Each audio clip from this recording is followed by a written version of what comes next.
Avant match, émission 21, et celle-là va être un peu plus gaie que celle de la semaine dernière, parce que le résultat n'est pas le même, la prestation n'a surtout pas du tout été la même de la part des Guingampais. Salut Gaëtan, lundi on a eu le Guingamp que l'on aime dans ce début de saison, c'est-à-dire celui qui court, celui qui se trouve,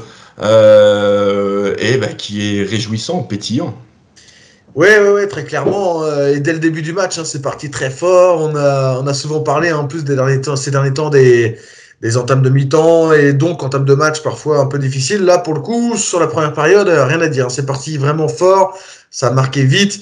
Et puis bon, c'est vrai qu'il y a eu comme dans chaque match un moment un peu de latence, un moment entre deux eaux où Guingamp a moins maîtrisé les choses, mais globalement, c'était un match plutôt plein, abouti, et il y a quand même 3 buts marqués une nouvelle fois à domicile.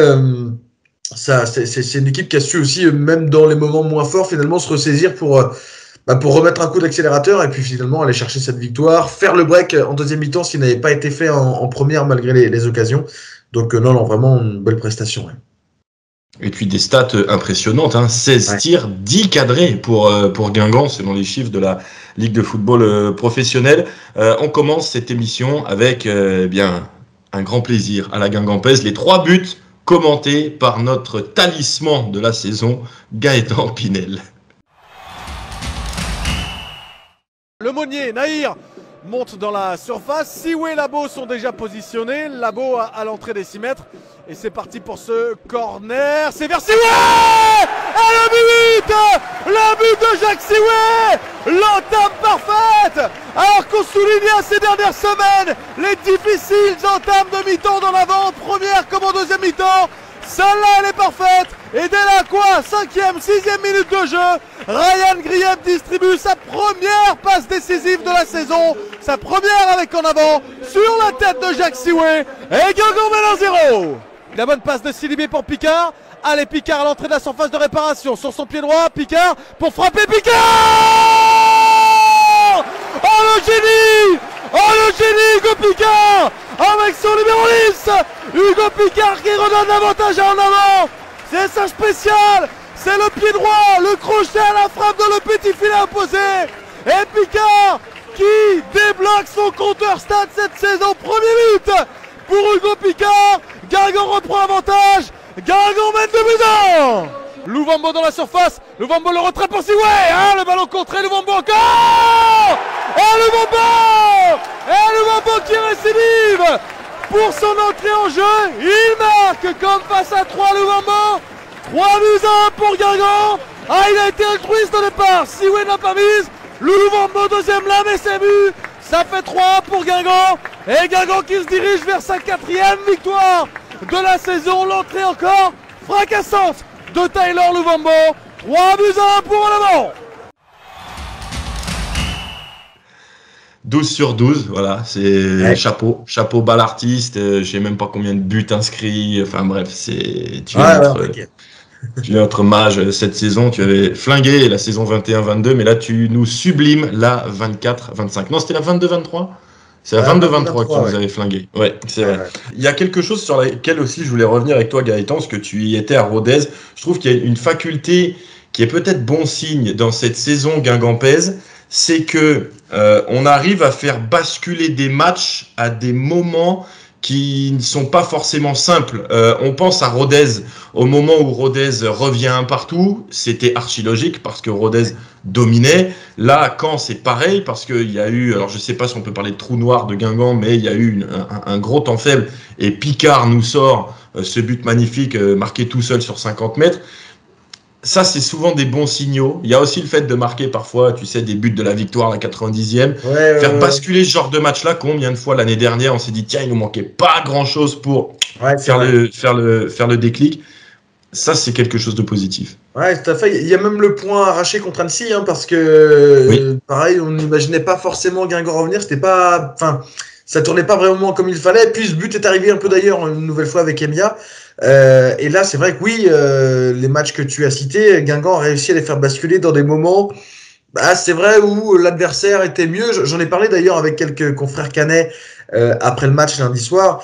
Ils disaient, mais c'est dommage, enfin pour eux, du coup, quand on craque au moment où il y avait justement enfin une bonne période dans le match. Et c'est vrai que Guingamp a cette faculté-là, même s'il concède, même s'il recule, même s'il est moins bien, et bien finalement à tout moment être imprévisible, à tout moment être capable de sortir un peu de sa carapace là et d'aller chercher le but que personne n'attend sur un exploit personnel comme ça a pu être le cas des fois avec Emia, sur un contre et un exploit aussi personnel en partie d'Hugo Picard face à Caen.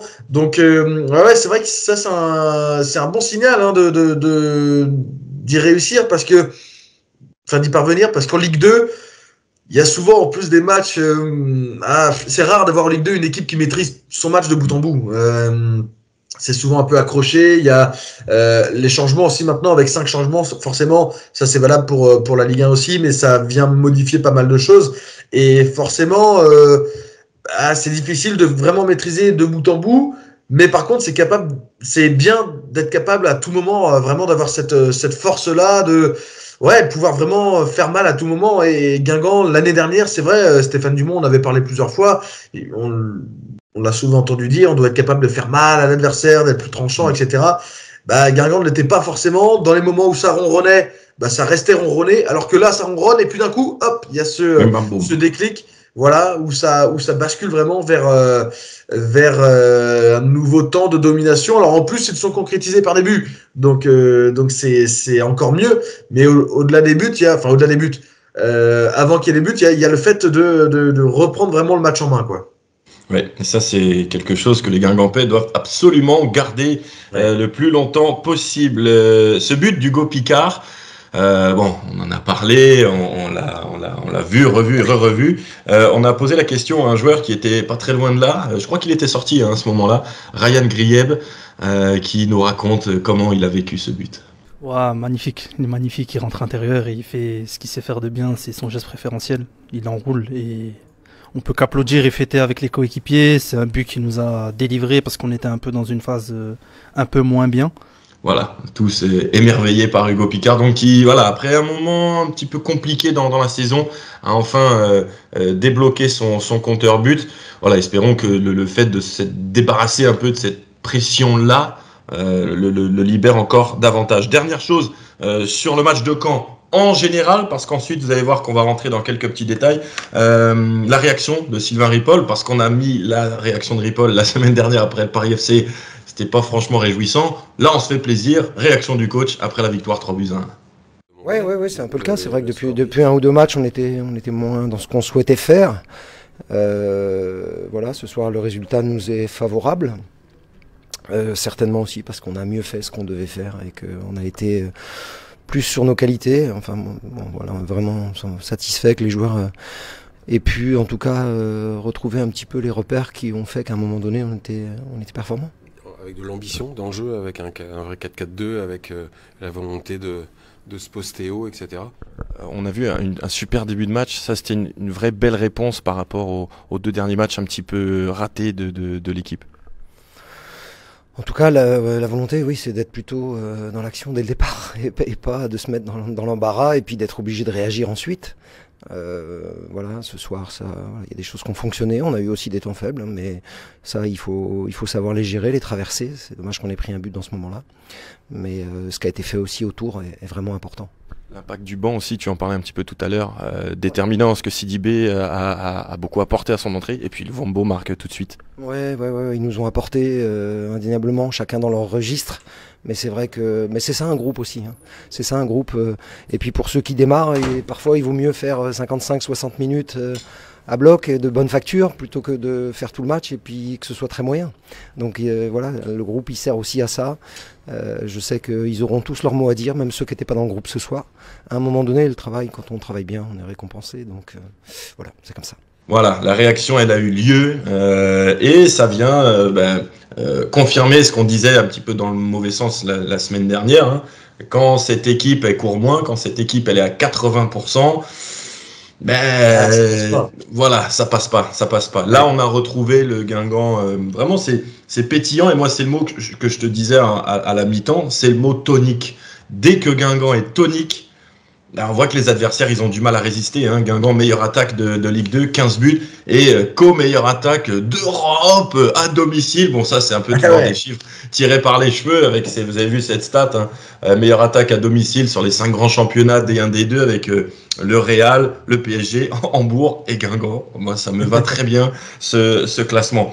On s'intéresse à quelque chose parce que c'est une expression qui commence à jaillir dans le vocabulaire ou comment on appelle ça, tu sais, le langage, le jargon guingampais, zone lumière. Jacques Sioué, j'ai réécouté, nous en a parlé sur son interview d'avant-match à la reconnaissance terrain, et il nous en a reparlé après le match. On l'écoute et on essaye d'expliquer ce que sont les zones lumière. Et voilà, depuis le début de saison, on essaie de garder une certaine dynamique qu'on avait un peu perdue depuis le Red Star. Là, ce soir, on a fait des bonnes choses, retrouver les zones lumière, avoir un bloc équipe, jouer ensemble surtout. Les zones lumière, c'est ce qu'on entend dans la bouche de pas mal de joueurs. C'est quoi précisément ces zones lumière là? Les zones lumière, c'est en gros, on a l'attaquant de pointe Brighton qui mobilise les 2 défenseurs. Et moi, je me place, on va dire, dans un carré. Hugo aussi se place dans un carré et moi dans un carré. En gros, quand on est trouvé, logiquement, on arrive à passer une ligne et tu te retrouves tout seul face aux défenseurs vu qu'ils n'osent pas sortir parce que s'ils sortent, Brighton il fait l'appel dans le dos. Et donc voilà, ça sert à ça les zones lumière. Et franchement, le coach il a mis ça en place et nous, ça nous fait du bien. Moi, ça m'a permis de développer autre chose aussi, d'être un nouveau joueur, de progresser dans ce sens-là. Et franchement, je remercie le coach pour cela parce que c'est quelque chose qui m'a apporté depuis le début de saison, depuis la prépa, on essaye de bosser sur ça et on l'a vu ce soir. Mais je pense qu'il y a encore des choses à travailler et on va continuer comme ça. Alors Gaëtan, tu as mené l'enquête depuis lundi soir et le match contre Caen. Dès que tu es rentré chez toi, tu n'as même pas dit bonjour à ta compagne, tu t'es fixé sur les zones lumière. Explique-nous. Alors pour le coup, ce qui est bien pour bien comprendre aussi, c'est peut-être en même temps de regarder, on vous invite à aller voir le résumé de beIN Sport. Sur le résumé de beIN Sport, il y a la première action. C'est exactement ce qu'explique Jacques Sioué. Et d'ailleurs, c'est la première occasion du match, celle de Jacques Sioué contre Caen. Il y a Brighton Labo qui va fixer donc les 2 défenseurs centraux. Pendant ce temps-là, Jacques Sioué et Hugo Picard, eux, resserrent, en fait, sont un cran en dessous, mais resserrent les lignes juste en dessous de Brighton Labo. Donc, ça forme, alors, la notion de carré est un peu particulière, mais c'est surtout une notion de zone, en fait, les zones occupées par les uns et les autres. Donc, Labo va au pressing et va gêner les 2 défenseurs centraux. Picard et Sioué, un cran en dessous, resserrent les lignes. Et du coup, quand Labo récupère le ballon, il y a beaucoup de solutions qui se présentent. Il y a soit celle de jouer sur Picard ou Sioué, qui peuvent prendre la profondeur, ou rester en retrait. Il y a vraiment ces deux possibilités aussi, où l'un reste en retrait, l'autre prend la profondeur. Soit la possibilité, en fonction de la façon dont se projettent les uns et les autres, d'aller chercher directement aussi les latéraux.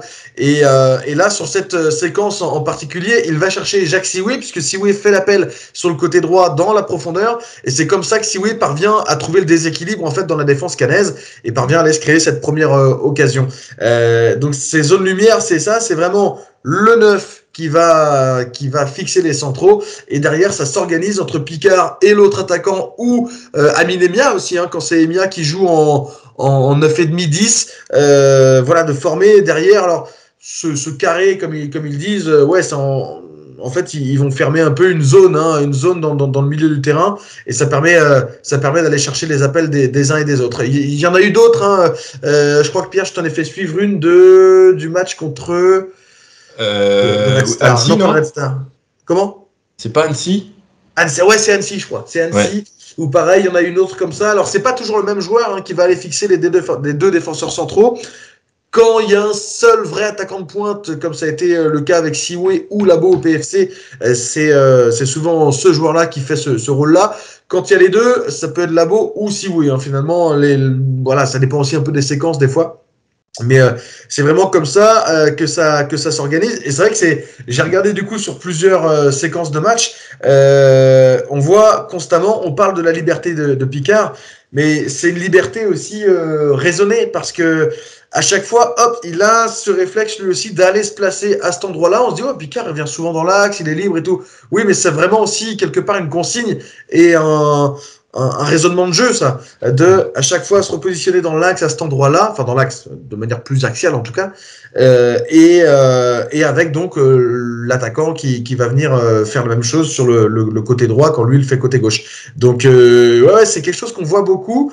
On entendait, j'avais déjà entendu ce mot zone lumière, je sais plus sur quel match, et là je dis tiens, on l'entend encore. C'était vraiment l'occasion de demander à Jacques Siway ce qu'ils entendaient par zone lumière, parce que c'est voilà leur jargon, leur façon de travailler, et il l'a bien expliqué en effet Jacques Siway avec notamment en perspective cette occasion face à Caen. Là, d'où la lumière jaillit. Donc, merci Gaëtan pour cet éclairage. Et c'est vrai que c'est ça que l'on voit dans les circuits de passe, le fait de trouver ces joueurs dans les demi-espaces. On voit aussi pas mal de responsabilités sur le rôle Louisère, Sidibé pour allonger aussi à l'opposé parfois. Ouais. Voilà, c'est vraiment très intéressant de voir ça. Et on vous le disait après le match du Paris FC, mais allez voir si vous pouvez. C'est bientôt les vacances scolaires pour les jeunes. Allez voir une séance d'entraînement quand il y a des mises en place. Vraiment, moi, c'était avant le match contre Annecy. Je me suis régalé de voir la mise en place de veille de match, parce que tout était expliqué, les courses à l'opposé, notamment de Sagna, etc. J'avais pas entendu zone lumière, tu vois, mais maintenant tu viens de m'éclairer. Merci Gaëtan. Ce qui a bien marché aussi, et ce qui marche plutôt bien dans ce début de saison, même s'il faut évidemment être raisonné parce qu'on n'a pas beaucoup vu encore, c'est le duo Labo-Siway. Mais on sent une vraie complémentarité entre ces deux joueurs complets, dont les profils d'ailleurs nous sont expliqués, avant d'en parler, par Jacques Siway, encore lui qui monopolise le micro d'Alain Guingampès aujourd'hui. Ouais, franchement, avec Brighton, on a une superbe entente, et surtout, on sait tout faire en fait. Si jamais moi je fais pas l'appel, lui il peut faire l'appel. Si jamais il est pas en pivot, moi je suis en pivot. Et franchement, je pense que devant, si on a deux attaquants comme ça peut que servir à l'équipe. Après, Brighton, il nous sert. On l'a vu ce soir sur toutes les remises, toutes les poitrines, tous les duels aériens. Il est très important, et faut aussi qu'on arrive à créer cette connexion, parce que ça faisait longtemps qu'on n'avait pas joué ensemble. Je crois depuis 3. Et voilà, ce soir, je pense que ça l'a fait. Et si Clermont rejoue ensemble, il faudra faire pareil et essayer de trouver des automatismes aussi, essayer de combiner ensemble, parce que même si voilà, on sert de point d'appui, il faut qu'on essaye de se trouver nous deux, d'être encore plus proches. Et je pense que voilà, et jouer avec Brighton, franchement, c'est super. Et ça se passe bien, donc voilà. Voilà, Jacques Siway qui nous explique donc cette connivence entre les deux. C'est vrai, Gaëtan, que moi, je vais donner mon avis sur ce que je vois, mais en tout cas, mon sentiment, c'est que les deux peuvent jouer en pivot. Parce que ça a été peut-être l'un des plus gros progrès de Siway sur ce début de saison. On l'a vu sur l'occasion de Grieb, où il peut faire la passe d'ess quand Grieb frappe sur le poteau contre Caen. Ils peuvent prendre la profondeur. Ils peuvent aussi jouer parfois des actions en dézonant sur le côté pour faire monter le bloc. Voilà, souvent on avait l'un ou l'autre. On se souvient du duo de l'année dernière, et même il y a 1 an et demi, El Ouazzani, Guillaume, on parlait de complémentarité. On l'avait surtout vu au début, malheureusement après ça s'était un peu affaissé. On avait le pivot Guillaume et El Ouazzani qui tournaient autour et qui pouvaient prendre la profondeur, sauf que plus ça passait, moins il la prenait, j'ai l'impression. Voilà, c'est pour ça qu'il faut être raisonné, je le disais, sur l'émergence de ce duo. On espère que ça va durer et être prolifique dans le temps, mais c'est vrai que Labo, tu l'as expliqué tout à l'heure, alors on n'a pas pu vous montrer d'image de ce match parce qu'on n'a pas les droits, mais Labo, c'est lui qui lance Siway sur la première occasion. Contre 3 sur le premier match débuté ensemble, c'est Labo qui fait la passe à Siway. C'est vraiment quelque chose, je trouve, Gaëtan, de très intéressant. D'une part parce que c'est un duo qui est peut-être en train de naître, et surtout par le profil en fait des deux joueurs. Ouais, puis ce sont deux joueurs, je trouve, très mobiles, parce qu'on a vraiment deux gars qui peuvent jouer en effet ce côté pivot, mais qui n'hésitent pas à se projeter aussi. Alors, je trouve qu'on voit beaucoup plus Siway par contre face au but. Ça, sur ce début de saison, c'est plutôt le cas. En même temps, il a joué davantage aussi. Mais on voit plus Siway face au but, même tout lundi quand ils étaient alignés ensemble. Après, on sent que Labo, c'est aussi un joueur qui est capable de se procurer des occasions. Je me souviens du premier match contre 3, il n'avait pas hésité à prendre la profondeur, comme l'a fait un peu plus Siway contre Caen. C'est deux joueurs très mobiles. Il n'y en a pas un qui reste en pivot et l'autre qui tourne autour, et où ça reste un peu comme ça de manière systématique. Non, c'est interverti, et je trouve qu'en ça, c'est plutôt bien amené. Je Je trouve que ça combine aussi entre les deux. Alors, j'ai vu quelques avis où on disait Brighton Labo, c'est pas si satisfaisant que ça. Justement, non, moi je suis plutôt d'accord avec toi sur le fait que la complémentarité entre ultra précieux dans son jeu de déviation. Wow. C'est un rôle, on parlait de zone lumière tout à l'heure, pour le coup là c'est un rôle un peu d'ombre pour Labo parfois, parce que c'est vrai que je trouve qu'il a, comme je disais, moins tendance à se retrouver face au but que Siwe, mais il fait un travail tellement important pour Siwe à côté. Et sans ça c'est plus difficile aussi pour Siwe d'exister quand il n'y a pas un gars qui fait ce boulot là. Alors quand Labo ne joue pas et quand c'est Emiya qui est un peu autour de Siwe, ça s'organise différemment et ça n'empêche pas de voir Siwe. Mais quand c'est ce 4-4-2 vraiment à plat, parce que pour le coup on avait vraiment ça lundi soir contre Caen, et ben là ouais, ce rôle est vraiment prépondérant et je trouve qu'il le fait bien. Il lui faudrait peut-être Brighton Labo avoir un ou deux buts aussi en plus, voilà, pour que ça lance pleinement sa saison. Il a marqué contre le Red Star. On sent qu'il a aussi besoin de ça, quoi, un attaquant forcément. Mais voilà, je trouve que ouais, l'association des deux, elle peut faire mal. Ouais. Voilà, en tout cas, c'est prometteur. Et après le match contre Caen, Sylvain Ripoll est revenu justement sur son duo d'attaque aligné lundi. D'abord, ce sont deux joueurs qui pèsent sur le plan physique, qui sont capables de poser des problèmes de haut jeu et aussi dans la profondeur. Donc ça fait déjà beaucoup de choses pour une défense adverse.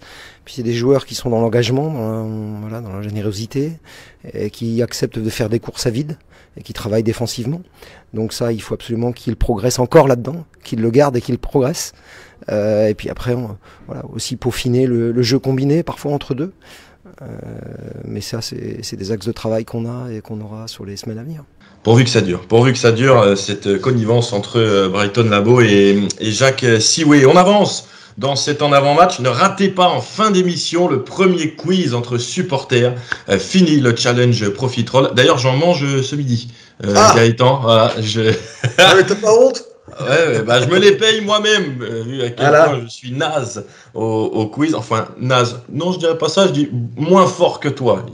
Voilà.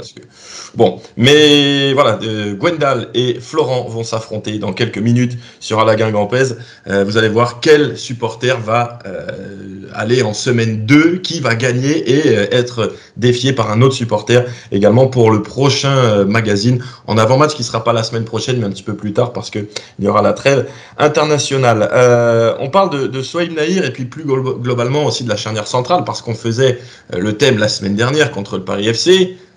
Alors, on a eu du pif là-dessus parce qu'on se dit enfin peut-être contre Caen, Gomis, le Monnier, le retour. Eh bien non, malheureusement, Donatien Gomis s'est blessé à la cuisse, absence de plusieurs semaines évoquée par Sylvain Ripoll. Du coup, c'est Souaïb Nahir qui l'a remplacé. Vous le voyez sur ces images avec ses chaussettes très très basses sous le mollet quasiment.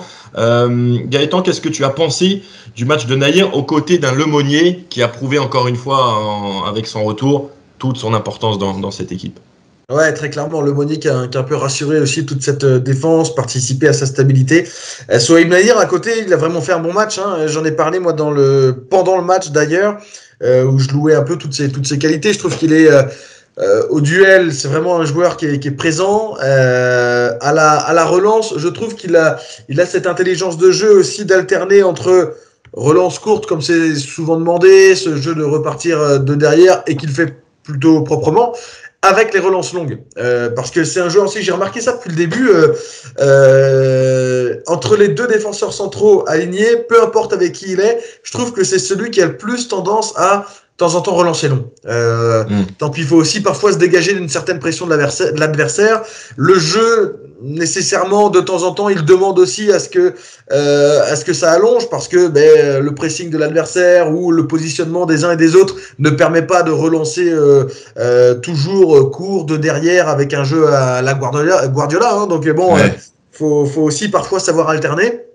Et je trouve qu'en ça, il a vraiment cette lucidité, très souvent en tout cas, de le faire. J'ai souligné aussi pendant le match, parfois que c'est vrai et on en parlait je crois aussi pendant le débrief, quelques petits moments de concentration qui sont à corriger, mais en même temps c'est normal, il a 22 ans, c'est son 5e match seulement en Ligue 2, s'il y avait rien à corriger, ce serait quand même surprenant.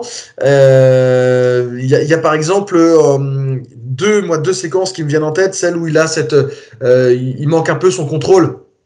Plein axe, il y a Lemonnier qui est à côté, mais qui est à côté à 10 mètres, et le ballon qui va un peu entre les deux, et du coup, Lemonnier n'a pas le temps d'intervenir, Nahir n'y va pas vraiment non plus, et c'est Kérémé qui récupère. Ça, c'est quelque chose qui aurait pu être très dangereux. Alors finalement, Nahir, dans le prolongement de l'action, parvient à repousser Kérémé en touche, mais voilà, c'est ce genre de situations qui peuvent être dangereuses. Il y a le petit pont qui prend aussi là sur le côté de la surface, qui aurait pu amener quelque chose de dangereux. Bon, c'est de la concentration parfois sur l'aspect un peu technique et puis sur le placement en fait. Mais bon, ça, voilà, il y a eu deux petites erreurs peut-être, mais sur l'ensemble du match, globalement, non, ça a été très très propre.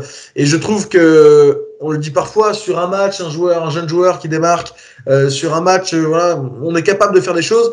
Ce qui est le plus compliqué, c'est sur la durée. Là, ça fait quand même, je crois, 4... non, attends, il n'a pas joué la première journée, il en a joué 5 des 6 suivants. Moi, j'ai 4 matchs pour Nahir. 4 matchs? Il me semblait qu'en comptant Caen aussi? Alors, attends. Caen, c'est la J7 ou la J8? J7. J'ai J1. On va la refaire parce que je voulais revenir là-dessus, parce que c'est la 5e charnière en 7 matchs. T'es pas obligé de chercher, Gaëtan, parce que je pense que là-dessus, c'est bon. Ouais. J1, on a Ryu Lemonnier. Oui. 2e et 3e journée, Laval Red Star, Nahir, Ryu. Ouais. On est d'accord? Puis, J4 et J5, ah, oui, mais c'est Ryu bon, Gomis. Ouais. C'est ça. Puis, J6, pardon, à Paris, Nahir Gomis. Et 7e journée, Nahir Lemonnier. Donc, moi, j'ai 4 matchs en jeu contre Annecy. Ah, c'est ça. C'est pour ça. En toute fin de match. En fait, j'ai trouvé, il n'était pas titulaire. Il avait remplacé. Il finit à droite en plus. Il finit à Alpha Sissoko. Ouais. Donc, c'est pour ça qu'il a 5 matchs. Mais ouais, voilà, je trouve que alors la durée, 4 matchs, ça reste relatif, mais on a des fois des joueurs, voilà, ils font un match, le suivant c'est plus compliqué, ça revient bien. Non, là, je trouve qu'il y a une certaine linéarité quand même dans ces prestations. Celle contre le Red Star, à l'image de l'équipe défensivement, avait été plus difficile, mais elle n'avait pas été catastrophique non plus, celle de Nahir. Et je trouve qu'à côté de ça, voilà, moi je trouve que c'est vraiment bon, prometteur ce qu'il fait. C'est sobre, sans fioriture, sans chercher à en faire trop, à en faire plus. Voilà, il fait vraiment son boulot proprement. Et je trouve que c'est ce qu'on attend avant tout, surtout d'un joueur dans cette zone-là du terrain, évidemment. Ouais, et d'ailleurs, donc, espérons qu'il n'y ait pas de problème, ni pour lui, ni pour Lemonnier. Mais voilà, peut-être qu'avec cette charnière, on peut voyager un petit peu en attendant le retour de Donatien Gomis. Nahir qui franchit toutes les étapes, parce que je crois que l'année dernière, il était 5e défenseur central, et puis là, 4. Là, j'ai l'impression quand même qu'il est un petit peu passé 3 devant Ryu. Donc, là, tu parlais de manière linéaire, mais c'est ça. Puis Ryu, qui est peut-être aussi, s'il n'a pas joué là, c'est en effet par rapport à ses prestations ou celles de Nahir, mais parce qu'au milieu de terrain aussi, il y a peut-être besoin de temps en temps, il y a peut-être besoin d'un peu plus de monde. On sait que Piri est encore blessé. Là, Sidibé, alors il a fait une super entrée en jeu, mais il n'était pas titulaire parce qu'un peu incertain avant le match. Donc peut-être que Ryu est aussi préservé pour dépanner au milieu de terrain comme il l'a fait en entrant au Paris FC. Ouais. Et pour terminer sur cette partie Souaïb Nahir, on écoute l'avis de Sylvain Ripoll, qui a été un petit peu comme nous, et je pense beaucoup de supporters, satisfait de la prestation de son défenseur. Moi, je l'ai trouvée bonne, je l'ai trouvée très bonne au diapason, comme toute l'équipe, mais c'est vrai que Souaïb voilà, confirme, il débute en Ligue 2 cette année, et confirme qu'on a raison de lui faire confiance. Voilà, promesse à tenir dans la durée pour Souaïb Nahir, mais pour l'instant c'est vraiment assez intéressant. On bascule donc vers la fin de ce magazine en avant-match avec donc toujours notre partie précieuse pour avoir toutes les clés avant la journée de Ligue 2. Clermont, Gaëtan, parle-nous un petit peu de cette équipe reléguée de Ligue 1. On sait que d'habitude, ça nous réussit plutôt pas mal de jouer contre des relégués de Ligue 1, plus que des promus ces derniers temps. Raconte-nous un petit peu cette équipe qui a du mal à se remettre de sa descente en ce moment. Ouais, c'est ça. Alors, c'est comme beaucoup de promus, alors sauf Metz, parce que Metz, c'est un habitué un petit beaucoup peu de relégués. Comment ? T'as dit promus, je crois. Relégué, pardon. Comme tous les relégués, sauf Metz qui a l'habitude un petit peu de monter, descendre. Lorient démarre plutôt bien aussi cette année, mais on a souvent des promus en grande difficulté sur les débuts, et c'est le cas de Clermont. À une seule victoire depuis le début de la saison, c'était à 3 avec un but sur penalty d'ailleurs sur la deuxième journée à 1-0. Pour le reste, 4 défaites, 2 nuls. Donc ça avance timidement, ça ne fait que 5 points pour les Clermontois. Là, ça fait 5 matchs d'affilée sans victoire, et il n'y en a aucune à domicile pour les Troyens, puisqu'à la maison, c'est un 2-2 contre Pau, avec d'ailleurs, si vous ne l'avez pas vu, je vous invite à aller le voir, le premier but de Clermont le soir-là. C'était Habib Keïta qui l'avait marqué, c'était une action vraiment magnifique, console de jeu, un jeu vidéo, l'action triangle, R2, carré, enfin voilà, il y avait un petit peu de tout là-dedans, magnifique. Et sur le reste, à domicile, c'est défaite 1-0 contre le PFC, défaite 1-0 contre Dunkerque et un partout contre le Red Star. Donc pas évident. Malgré tout, une équipe qui s'est énormément renforcée cet été, puisqu'il y a Mons Baswamina qui est arrivé devant, Henri Sévet au milieu, Théo Guivarch dans les buts, et il sera là samedi, puisque leur gardien a été expulsé, le gardien clermontois Massamba Ndiaye à Grenoble. Mehdi Bahalouj aussi est arrivé dans cette équipe de Clermont et a marqué d'ailleurs face au Red Star son premier but avec Clermont. Donc une équipe qui s'est quand même pas mal renouvelée. C'est peut-être aussi pour ça, avec un nouveau coach, Sébastien Bichard, qui était arrivé en cours de saison en adjoint l'année dernière de Gatien. C'est peut-être aussi pour ça que ça demande un peu de temps. Et puis la digestion de la relégation après 3 années en Ligue 1, c'était le premier épisode de Clermont dans son histoire en Ligue 1. Bon, ça fait beaucoup de choses aussi sans doute un petit peu à appréhender, à digérer, et bon, ça met un peu de temps. Conséquence de tout cela, au classement, Clermont est 15e avec donc 5 points. Il n'y a que 3 qui a marqué moins de buts dans cette saison. 3 en a marqué 3. Clermont en a marqué 4. Par contre, c'est 9 buts concédés. C'est pas non plus... c'est moins que Guingamp. C'est moins que Guingamp, 10. Donc c'est pas non plus énorme.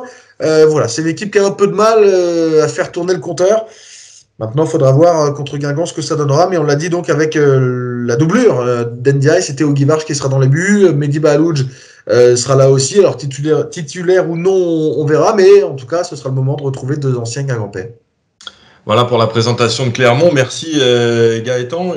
Alors, dernier résultat à Clermont pour Guingamp, il me semble que c'est un 0-0. Oui, saison 2020-2021, ouais, 0-0 là-bas, ouais. Et avant, c'était l'année de la montée, la victoire 2-1. Il n'y en a pas eu depuis. Ouais, si. Parce qu'en 2019, non, il y a eu 2-0-0, je crois. Ouais. Comment l'année de la montée? L'année de la montée, Guingamp avait gagné là-bas. Ouais, 2-1. Ah oui, mais non, 19-20, il y a eu Covid et on n'avait pas joué chez eux. Il y a eu le déplacement là-bas. Ouais, on avait eu le match à la Roue-de-Roue, mais. Ouais, je me souviens. Alors, je me souviens de la victoire, l'année de la montée, victoire 2-1. Il y avait un but somptueux de Mana Dembélé pour eux, je crois, une sorte de ciseau. Giresse avait marqué sur péno. Je me souviens plus de l'autre but. Yatabaré, non ? Ouais, sur coup franc, coup de pied arrêté, je crois. Je sais même plus où il était marqué, mais je me souviens que ce match avait fini. Alors, comme souvent là-bas, parce que c'est un vrai gros public de grincheux, et il y avait eu un défenseur qui avait eu un carton rouge, je crois, sur une contre-attaque menée par Lionel Matisse, qui avait abouti sur un penalty transformé par Giresse. Et ça avait été la révolution après ce péno. Les 10 dernières minutes avaient été très chaudes. Et le dernier souvenir que j'ai, alors c'est absolument inintéressant, mais j'avais fini au Buffalo Grill à la table à côté des arbitres et ils n'avaient pas été attaqués. Donc finalement, voilà, le public était grincheux sur le moment, mais ils avaient oublié après. Présentation, redevenons plus sérieux. Présentation de cette journée de Ligue 2, alors qui se déroulera en majorité vendredi, la veille de Clermont-Guingamp. Présentation par notre ami d'Express Ligue 2, Pierre Junior. Ce soir débute la 8e journée de Ligue 2. On va pouvoir retrouver des équipes comme le Paris Football Club, l'actuel leader de ce championnat de Ligue 2, qui va recevoir le Stade Lavallois, mais aussi une équipe dont on parle très peu depuis le début de cette saison, c'est l'USL Dunkerque, actuel 5e du championnat. Ils sont invaincus depuis la 2e journée et ils affrontent l'Estac 3, l'actuel barragiste, qui vient d'obtenir son tout premier succès de la saison. C'était la semaine précédente face au FC Metz. Pas de match ce lundi, en raison, vous le savez peut-être, de la trêve internationale qui va prendre place. On aura donc le droit à 3 matchs ce samedi, avec notamment le Stade Malherbe-Caen face au FC Lorient. On va surveiller la réaction des Canets après le revers face à l'En Avant Guingamp lundi dernier. Ils affrontent donc le FC Lorient, une équipe qui fonctionne bien depuis le début de cette saison. Ce sera dans le même temps que Clermont-Guingamp, cette affiche samedi 14h. Et enfin le dernier match de cette 8e journée de Ligue 2, c'est le FC Metz qui va affronter l'Amiens Sporting Club, une équipe très inconstante qui a tout simplement gagné tous ses matchs à domicile et perdu tous ses matchs à l'extérieur. Une situation assez rare qui positionne l'Amiens SC au 9e rang du classement de Ligue 2. Ils se déplacent donc à Metz pour tenter d'aller décrocher leur premier succès hors de leur base. Voilà donc pour les quelques matchs à surveiller dans cette 8e journée de Ligue 2.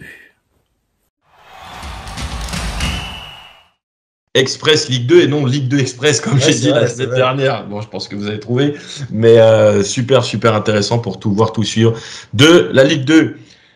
Gaëtan, on va te laisser là en maître du quiz l'année dernière, puisque donc c'est la première du quiz des supporters. On va terminer en avant-match par l'affrontement entre Gwendal et Florent. Gaëtan, on se retrouve dans quelques jours, quelques petites semaines pour le prochain en avant-match. Merci de ton apport de 12 points sur 13 dans cette saison pour l'instant pour les Guingampais.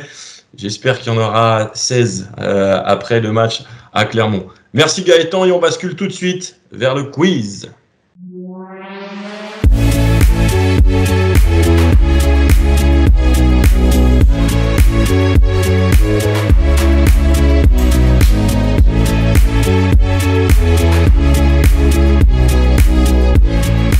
Après un challenge profiterole absolument désastreux en fin de saison, nous avons pris la décision que ça allait être vous, chers amis supporters, cette saison qui allait faire le quiz. Et nos deux premiers candidats sont là. On est super contents de vous accueillir parce que je reconnais les noms. On vous voit régulièrement commenter ou nous envoyer des messages. Donc c'est encore plus plaisant de vous avoir parmi nous pour cette première.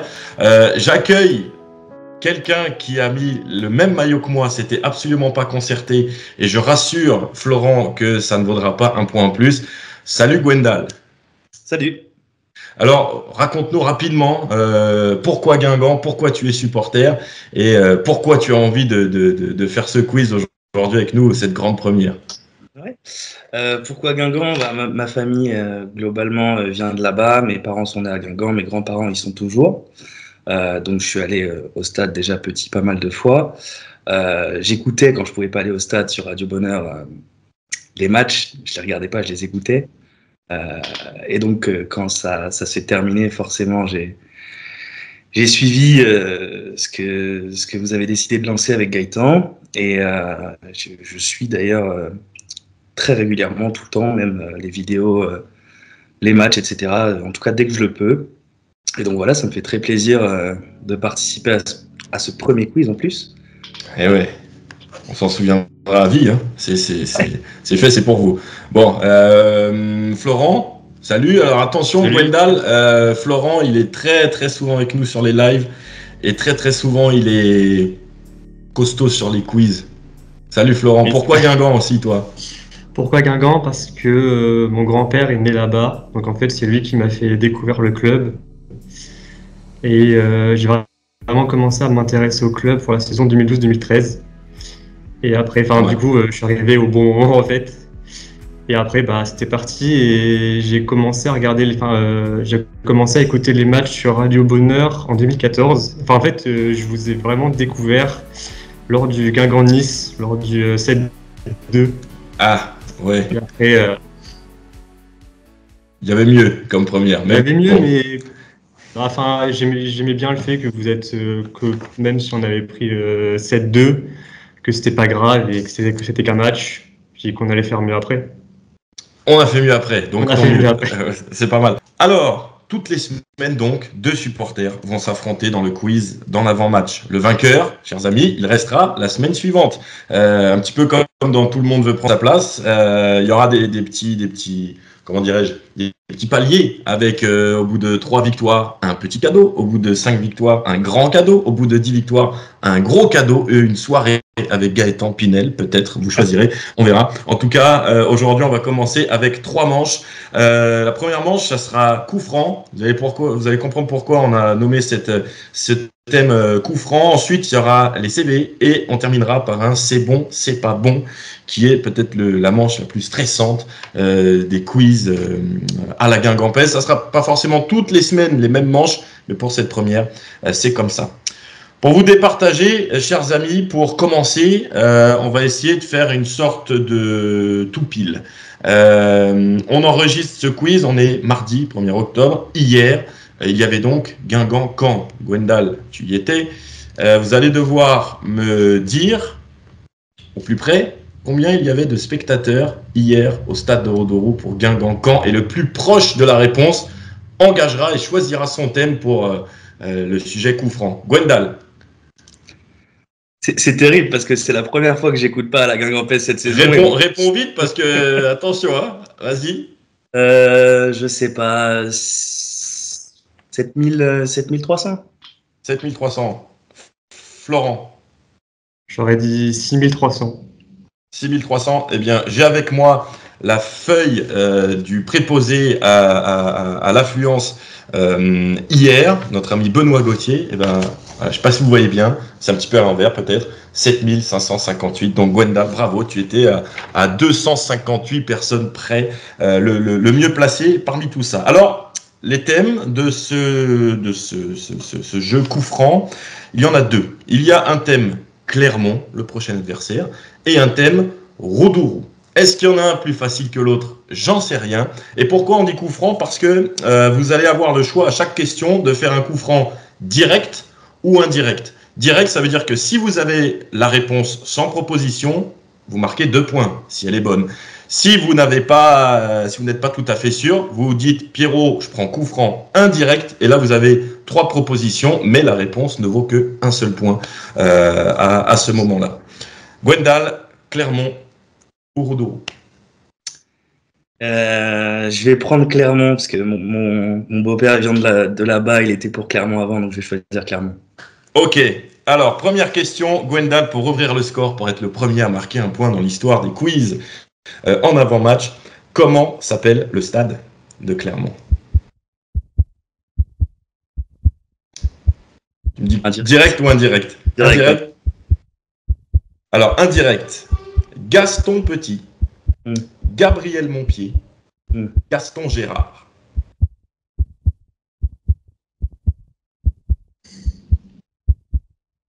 Tu peux répéter? Gaston Petit, Gabriel Montpied, Gaston Gérard. Il n'y a que Gaston Petit qui me dit quelque chose, Gabriel Montpied. Je vais dire Gaston Petit. Non, c'est Gabriel Montpied. Ah bah on prend la première, malheureusement, c'est 0 point. Gabriel Montpied, c'est le nom du stade de Clermont. Gaston Gérard, c'est à Dijon. Gaston Petit, à Châteauroux. On va se remémorer de quelque chose qui n'a pas été franchement très agréable dans notre histoire récente contre Clermont. La dernière fois qu'en Avant et Clermont se sont affrontés, c'était en mars 2021, époque Covid, match à huis clos. Guingamp s'incline 5-0 à Rodourou ce soir-là. Et dans ce match, et dans ces buteurs clermontois, il y a un joueur passé par Guingamp qui marque pour les Auvergnats à Rodourou. Qui est ce joueur qui a pu jouer à Guingamp avant ou après ce match? 2019. J'ai dit 2019, c'est 2021. 2021. Ouais, 2021.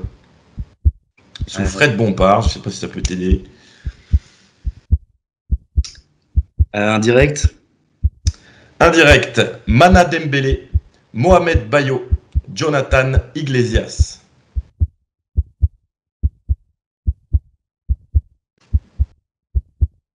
Allez, 10 secondes. 5. Mana Dembélé. C'est pas bon. C'est pas bon. Tu l'avais, Florent? J'aurais dit Iglesias, mais Ouais, je suis pas sûr. C'est bien Iglesias. Bayo a marqué dans ce match-là, mais il n'a pas joué à Guingamp. Jonathan Bocha Iglesias qui avait marqué de mémoire le 5e but de Clermont, ou le 4e. Je sais plus, mais en tout cas, il avait marqué l'un des derniers buts de Clermont à ce moment-là. Bon, j'avais fait des questions qui augmentaient en difficulté. Donc écoute, Gwendal, là, il va falloir te sublimer. Peut-être que tu te souviens de ce match, peut-être que tu y étais, parce qu'il y a eu un Guingamp-Clermont célèbre dans l'histoire. C'était en mai 2012, c'était le match du centenaire d'en avant. Vous vous en souvenez sans doute, il y avait Drogba et Malouda dans la tribune. Ce soir-là, Guingamp marque 3 buts, gagne 3-1. C'est Mana Dembélé qui avait marqué pour l'équipe de Clermont. Mais du côté d'en avant, qui marque le dernier but de ce match? Coup franc direct ou indirect? On est en 2012, mai 2012, sous Gourvenec. Indirect. Indirect. Nous avons Christophe Mandane, Charlie Charrier ou Anthony Knockaert. Oh, je vais dire Mandane. C'est pas bon. C'est pas bon. Florent, est-ce que tu l'as? Knockaert. Eh ben perdu, c'était Charrier. En fait, les trois avaient marqué, mais c'est Charrier qui a été le dernier buteur guingampais ce soir-là. Bon, Gwendal, moi je vais pas te juger parce que j'ai déjà vécu des cauchemars avec Gaëtan Pinel aux questions. Donc pour l'instant 0-0. Ça peut rester le cas après la fin de ce thème coup franc. Florent, c'est à toi. Avec le thème donc Roudourou. Quel est le naming actuel de la tribune présidentielle? Comment s'appelle la tribune présidentielle? Coup franc direct ou indirect? Indirect. Est-ce la tribune France Barnum? Est-ce la tribune Le Peuch? Ou est-ce la tribune Côte d'Armor? France Barnum. C'est pas bon. Gwendal, est-ce que tu l'as? Côte d'Armor? Ouais, c'est Côte d'Armor. Je voulais vous mettre la tribune à la guingampaise pour me la péter un peu, mais bon, on va faire ça quand même là-dessus. Bon, et 0-0 toujours, hein. Les amis, attention, on se croirait sur un vieux bon match de Ligue 1 de dimanche 15h là. Quel joueur a marqué le dernier but d'en avant en Ligue 1 à Roudourou? Coup franc direct ou indirect? Coup franc direct, Thuram? Oui, je crois. C'est pas bon. C'était l'autre, c'était Alexandre Mendy qui avait marqué contre Nîmes, match nul 2 buts partout. Thuram avait marqué effectivement en premier, mais Mendy avait marqué le deuxième. Gwendal, je vois un léger sourire se dessiner, tu ne seras pas largué après ce premier thème, donc c'est pas mal. Il y a 10 ans, bientôt 10 ans jour pour jour, Guingamp jouait son premier match de Ligue Europa à domicile à Roudourou. Mais qui était l'adversaire de ce premier match à domicile? Direct ou indirect? Je vais tenter direct. J'ai combien de temps pour réfléchir? 10 secondes. Le PAOK. Bravo. 1 seconde, t'as suffi. Effectivement, bravo Florent. 2-0, ça y est, au bout de 14 heures de quiz, on a eu nos premiers points. Bravo Florent. 2-0 après ce premier thème, c'est bien le PAOK qui avait été le premier adversaire de Guingamp, qui s'était déplacé à la Fiorentina lors de la première journée. Voilà donc pour le score de la première manche. Rien n'est joué du tout, je te rassure Gwendal, puisque nous allons passer maintenant au CV dans ce quiz en avant-match. Là, c'est de la rapidité et ça vaut 2 points. Vous allez avoir donc une liste de clubs qui vont correspondre au parcours d'un joueur qui a évidemment joué à Guingamp. La bonne réponse vaut 2 points.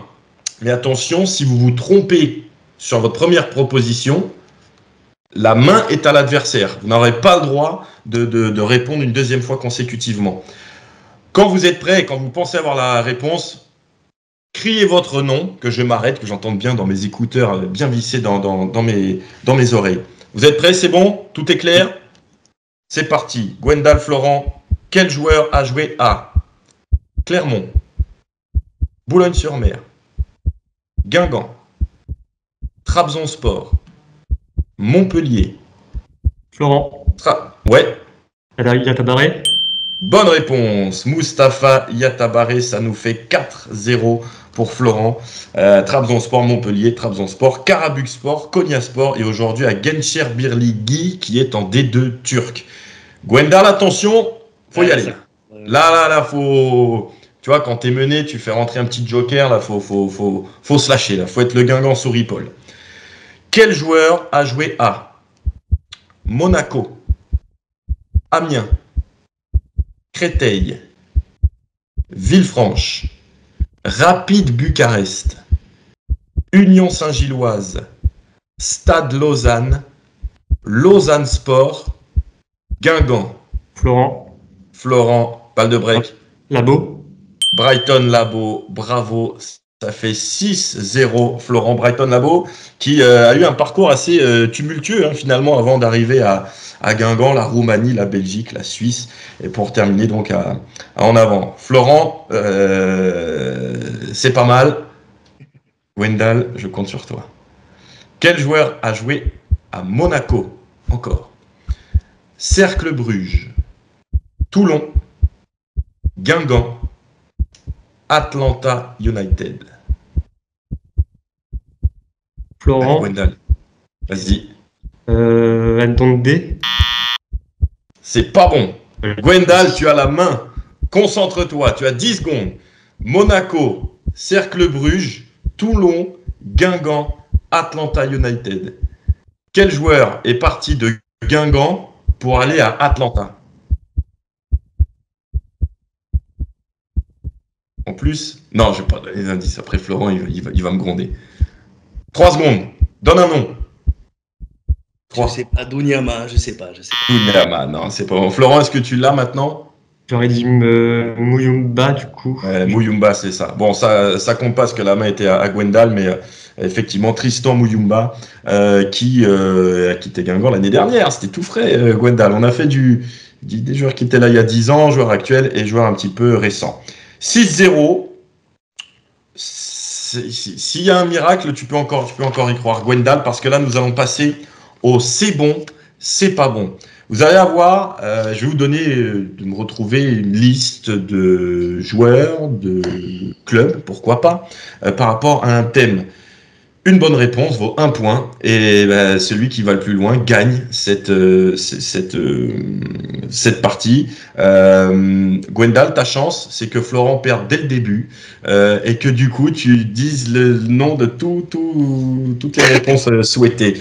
Attention parce que si la réponse est fausse ou si elle est déjà donnée, vous êtes éliminé. Donc il faut aussi un petit peu se concentrer sur ce que dit l'adversaire. On est bon les amis? Oui. Vous allez devoir me retrouver. On a fait assez soft pour cette première. Les 18 clubs de Ligue 2 2024-2025. Gwendal, tu engages. Tu engages Annecy? Top, c'est un chacun. Annecy, c'est bon. Florent. Lorient. C'est bon. Gwendal. Guingamp. C'est bon. Florent. Le Red Star. C'est bon.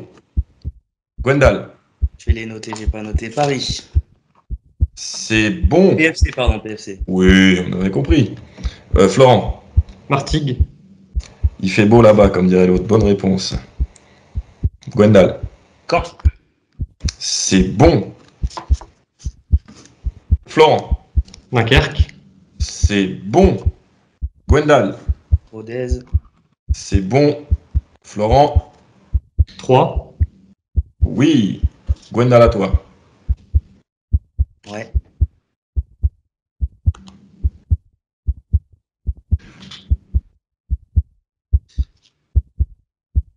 « 10 secondes. Amiens. C'est bon. À toi, Florent. Metz. Oui. Gwendal.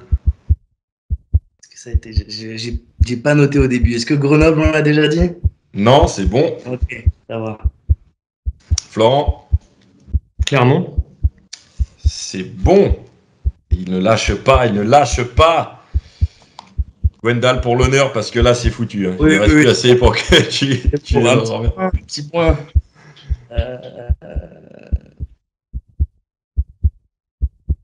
Alors là, je peux vous dire, vu que c'est joué. Il vous reste, vous avez donné les 7 premiers et les 6 derniers. Là, vous avez que du ventre mou qui vous reste.